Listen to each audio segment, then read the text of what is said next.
இல்லை, காற்றும் பயங்கரமாக தான் இருக்குது. காலையில் நீங்கள் இந்த வீடியோ பார்க்கும்போது கப்பல் வந்து பாண்டிச்சேரி கரை ஒதுங்கி நிற்கும். அதுக்கு அடுத்த நாள் மறுபடியும் சென்னைக்கு போகும். எங்கள் வேலை கிட்ட நெருங்கிடுச்சு. இன்ஜின் நல்ல மழையேறி ஸ்டார்ட் ஆகிட்டு இனி 1-2 செக்கப்பெல்லாம் முடிச்சுட்டு பாம்பேக்கு கிளம்ப வேண்டியதான். ஆமாம், காற்று பயங்கரமாக அடிக்க தான் செய்யுது. தசராவுக்கான விரத பட்டியல், தசரா 10 நாட்கள் சேர்த்தது, தசரா 10 நாட்கள் சேர்க்காதது பட்டியல்னு சொல்லி போஸ்ட் போட்டிருக்கேன்.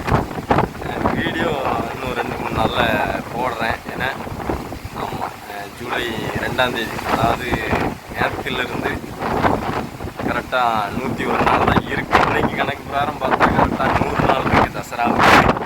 ஏன்னா காற்று பயங்கரமாக இருக்குது, அலையும் பயங்கர அலை. கடல் எப்பவும் இவ்வளவு அலை இருந்த மாதிரி இருக்காது, இன்றைக்கி பயங்கரமாக தான் இருக்குது. காற்றும் பயங்கரமாக இருக்குது. ஏன்னா சென்னையில் எதுவும் மழைக்கான அறிகுறிகளா இல்லை என்னன்னு தெரியல. அதனால தான் உள்ளேயும் பயங்கரமாக சிப்பு ஆடிக்கிட்டே இருந்தது. அதில் ஒரு சிப்பு ரன்னிங்கில் இருந்தால் கொஞ்சம் ஆட்டம், இப்போ நிறுத்தி தான் போட்டிருக்காங்க. இருந்தாலுமே இப்போ தான் சாப்பிட்டு வந்தேன், சாப்பிட்ற இடத்துலாம் அப்படியே ஆடிக்கிட்டே தான் இருந்தது.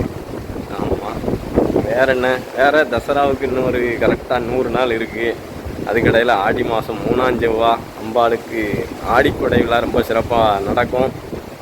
கொடை விழாவை பற்றிய விவரங்களும் சீக்கிரம் வீடியோ போடுறேன். கொடை விழாவுக்கு நம்ம இனிய தமிழ் சார்பாக அன்னதானம் போடலான்னு சொல்லி ஊருக்கு வந்தப்போ கேட்டிருந்தேன். ஏற்கனவே எப்போவுமே செய்கிறவங்க செஞ்சுக்கிட்டு இருக்காங்க. கொடை விழாவுக்கு செய்கிறதுக்கு வாய்ப்பு இல்லை, இடையில ஒரு நாள் செய்யுங்கன்னாங்க. சரி, இடையில ஒரு நாள்னா எப்போ செய்யலான்ட்டு சரி அப்படியான்னு கேட்டுட்டு வந்துட்டேன். கண்டிப்பாக அம்பாள் ஒரு நாள் நிச்சயத்தை வச்சுருப்பாங்க, அந்த நாள் சிறப்பாக செஞ்சுருவோம். வேறு என்ன, வேறு சரி. அப்போ தசரா கிட்ட நெருங்கியாச்சு.